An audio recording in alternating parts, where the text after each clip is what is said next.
The whispers of betrayal that echoed at the end of episode 2 are not just passing hints. They are the foundation of what the season is building toward. In fact, the way the writers structure this episode makes it clear that betrayal is no longer just a possibility in the background. It is a guaranteed event waiting for the right moment. The real tension comes not from asking if Dwight will be betrayed, but rather who will deliver it and how devastating it will be when it lands. Let's start with the most obvious threat, Chickie and the Invernizzi family. From the beginning, Dwight's decision to carve his own path in Tulsa was an insult to Chickie's authority.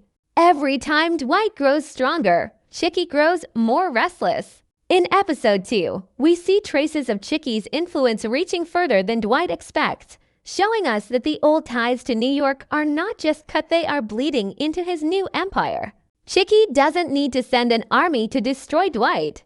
All he needs is one carefully placed ally, one weak link inside Dwight's circle, and the job will be done from the inside out. That possibility hangs over every interaction, and the way episode 2 ends makes us believe Chickie may already have his inside man. But betrayal in Tulsa King is never simple. It's layered, emotional, and often rooted in survival. That's why the most dangerous betrayal may not come from an enemy, but from someone Dwight has given his trust to. Armand is one such wild card. Haunted by guilt and fear, Armand has always been a step away from breaking under pressure. Episode 2 highlights his hesitation, his nervous glances, and his inability to fully stand tall under Dwight's shadow. It's not hard to imagine him being forced into a corner where betrayal becomes his only way out. And the tragic part, Armand doesn't even need to hate Dwight to betray him. Fear alone could push him into making a deadly choice. Then there's Stacy, a character who has always walked the line between ally and liability. Her connection to law enforcement makes her presence dangerous in every scene she shares with Dwight. In episode 2, her loyalty feels even more fragile. Her choice is more unpredictable. Is she protecting Dwight because she cares for him, or is she keeping him close so she can control him? The ambiguity of her role makes her one of the strongest candidates for betrayal. And the way episode 2 frames her interactions suggests the writers want us to keep questioning her motives. What makes Dwight's betrayal arc so compelling is that it doesn't have to come from one big act. The show hints at smaller, quieter betrayals already taking shape. A missed call returned too late. A deal negotiated behind Dwight's back. A crew member sharing information with the wrong person. These aren't grand betrayals, they're the small leaks that eventually sink the ship. Episode 2 plants these seeds with precision, giving the audience just enough to see the cracks forming without yet showing the full break. And here's where the real genius of the writing shines. Betrayal might not just come to Dwight, it might come from Dwight himself. He is a man of survival, and survival often means sacrificing others. In episode 2, we see hints of this darker side of Dwight resurfacing. He makes decisions that benefit him first, even if they put others in danger. His crew doesn't call him out yet, but the resentment is there, building silently. If Dwight is pushed into a corner, would he choose loyalty, or would he cut someone loose to save himself? The answer could redefine the character we think we know. And it would be a betrayal of a different kind, one that makes the audience question whether Dwight is a leader worth following at all. By the time episode 2 closes, betrayal feels like a storm cloud sitting directly over Dwight's empire. Chickie is waiting, rivals are circling, the FBI is tightening its grip, and Dwight's own people are starting to show cracks. The brilliance of this setup is that the show doesn't tell us where the knife will come from. It surrounds Dwight with so many possible knives at every moment. Moving forward feels like it could be the one. This is why betrayal incoming is not just a catchy phrase, it's the spine of season 3's story. Dwight is playing a game where trust is the rarest currency, and episode 2 makes it clear he's running out of it fast. The audience is left bracing for impact, because when betrayal finally arrives, it won't just be a single blow, it will be the moment everything Dwight has built in Tulsa begins to unravel. Episode 2 of Tulsa King Season 3 is more than just plot twists and confrontations. Beneath the surface, the episode is carefully layered with themes, symbols, and hidden clues that point toward where the story is heading. These details are easy to miss on a first watch, but when we look closer, they reveal a deeper picture of Dwight's empire, his relationships, and the betrayal storm that is on the horizon. One of the strongest themes running through this episode is loyalty versus survival. Every character in Dwight's circle is caught in this struggle. Loyalty means standing by Dwight even when his choices put everyone at risk. Survival means doing whatever it takes to stay alive, even if it means turning against him. The conversations in this episode often play on this tension. A promise made with a shaky voice, an agreement followed by hesitation, or even silence in a moment when words should come quickly. All of these moments echo the theme. The writers remind us that in Dwight's world, loyalty is a fragile currency, and survival almost always costs someone else their life. Another theme is the clash between old world codes and new world rules. Dwight comes from the traditional mob culture of New York, where respect, intimidation, and face-to-face power ruled the streets. But Tulsa is a different battlefield. Here, the rules are more fluid. Rivals don't always play fair, and law enforcement uses modern surveillance instead of brute force. Episode 2 underlines this clash by showing Dwight making choices that feel powerful in his world but reckless in Tulsa's. He demands loyalty the way an old-school boss would. But his people live in a city where alliances are built on fear, money, and opportunity, not tradition. The result is that Dwight looks powerful in one moment but out of place in the next. Visually and symbolically, the episode also drops several Easter eggs and foreshadowing clues. For example, a key scene shows Dwight sitting at a table with his crew, but the way the camera frames it is telling. Dwight is at the head, but the angle cuts him slightly off-center, almost as if to suggest that he isn't fully in control of this kingdom. The people around him exchange quick glances when his back is turned, a visual hint that their loyalty may already be slipping. Even the lighting plays a role. Dwight is often in shadow, while the others sit in brighter frames, symbolizing the idea that he may already be losing his grip on them. There's also a recurring use of silence in the episode. In Tulsa King, silence often says more than dialogue.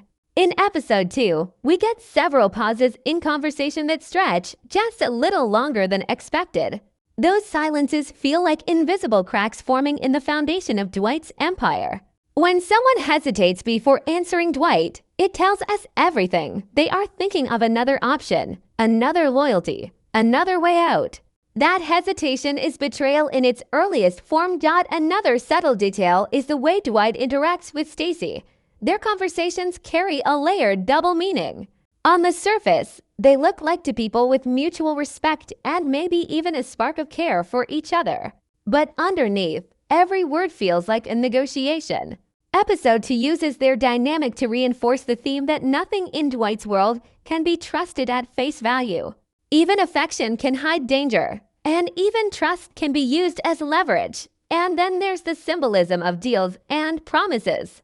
Episode 2 shows Dwight making a bold deal to protect his position, but the staging of this moment is crucial. The deal takes place in a setting that feels temporary, unstable, almost fragile. This isn't an accident. It visually represents the idea that Dwight's promises and alliances in Tulsa are built on sand, not stone.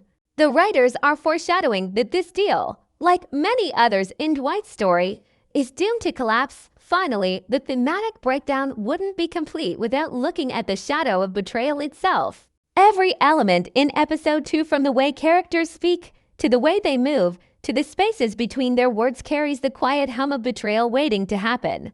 It's the heartbeat of the season, and episode 2 amplifies it by reminding us that betrayal is not always loud.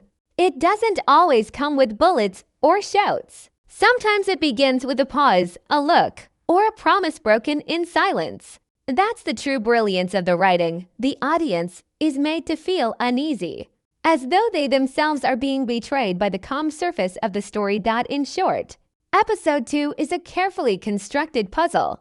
On one side, it delivers the crime drama tension we expect: rival gangs, law enforcement, power moves. On the other side, It layers the story with subtle visual and thematic signals that Betrayal is already written into the DNA of this season. These hidden details are not just decoration. They are the clues we'll look back on when the inevitable betrayal finally happens. Power shifts are happening fast in Tulsa King, and episode 2 might be the start of Dwight's biggest test yet. Every move he makes now feels like it could either secure his throne or destroy everything he has built. But hidden inside this episode are small details and choices that point to betrayal, power struggles, and a storm that Dwight may not be ready for. Episode 2 begins by showing us how fragile Dwight's new empire really is. He came to Tulsa with nothing but his reputation, and now he's trying to build something that can last. But nothing stays calm for long in this world. From the very first minutes of the episode, we can sense that Dwight's control is starting to slip. His crew looks loyal on the surface, but behind their eyes there are questions, doubts, and fear. Dwight wants them to believe in his vision, but the truth is that his way of doing business is old school. And Tulsa isn't New York. The rules here are different. And he is struggling to adapt. The episode carefully sets up the tension by showing Dwight caught between two worlds. On one side, he is trying to expand his reach, making deals, forming alliances, and building his name in Tulsa. On the other side, the shadows of his past keep creeping in. Chickie and the Invernizzi family are still a threat, reminding Dwight that walking away from New York is never that easy. At the same time, the FBI is circling closer, watching every move, and waiting for Dwight to slip. This double pressure makes every decision heavier, because one wrong step could bring everything crashing down. We also see Dwight's relationships being tested. His crew is looking for leadership, but Dwight's stubborn ways sometimes push them away. Armand still struggles with guilt and fear, making him unpredictable. Stacy, with her ties to law enforcement, is a danger no matter how much she claims to care about Dwight. Every conversation, every glance in this episode feels like it carries extra weight. It's as if the writers want us to understand that betrayal doesn't just come in the form of a bully. It can come quietly, from someone Dwight trusts the most. What makes this opening act so powerful is the way it builds unease. The story doesn't rush into explosions or gunfights. Instead, it shows cracks forming in Dwight's empire, the kind of cracks that grow slowly but eventually break everything apart. Dwight tries to act confident, showing strength in front of his crew and enemies, but we can see the worrying in his eyes. This balance between power and weakness makes him both dangerous and vulnerable. The writers are planting seeds of doubt, making us question, how long can Dwight hold onto control before it all turns against him? Episode 2 begins by showing us how fragile Dwight's new empire really is. He came to Tulsa with nothing but his reputation, and now he's trying to build something that can last. But nothing stays calm for long in this world. From the very first minutes of the episode, we can sense that Dwight's control is starting to slip. His crew looks loyal on the surface, but behind their eyes there are questions, doubts, and fear. Dwight wants them to believe in his vision, but the truth is that his way of doing business is old school. And Tulsa isn't New York. The rules here are different. And he is struggling to adapt. The episode carefully sets up the tension by showing Dwight caught between two worlds. On one side, he is trying to expand his reach, making deals, forming alliances, and building his name in Tulsa. On the other side, the shadows of his past keep creeping in. Chickie and the Invernizzi family are still a threat, reminding Dwight that walking away from New York is never that easy. At the same time, the FBI is circling closer, watching every move, and waiting for Dwight to slip. This double pressure makes every decision heavier, because one wrong step could bring everything crashing down. We also see Dwight's relationships being tested. His crew is looking for leadership, but Dwight's stubborn ways sometimes push them away. Armand still struggles with guilt and fear, making him unpredictable. Stacy, with her ties to law enforcement, is a danger no matter how much she claims to care about Dwight. Every conversation, every glance in this episode feels like it carries extra weight. It's as if the writers want us to understand that betrayal doesn't just come in the form of a bully tick can come quietly from someone Dwight trusts the most. What makes this opening act so powerful is the way it builds unease. The story doesn't rush into explosions or gunfights. Instead, it shows cracks forming in Dwight's empire, the kind of cracks that grow slowly but eventually break everything apart.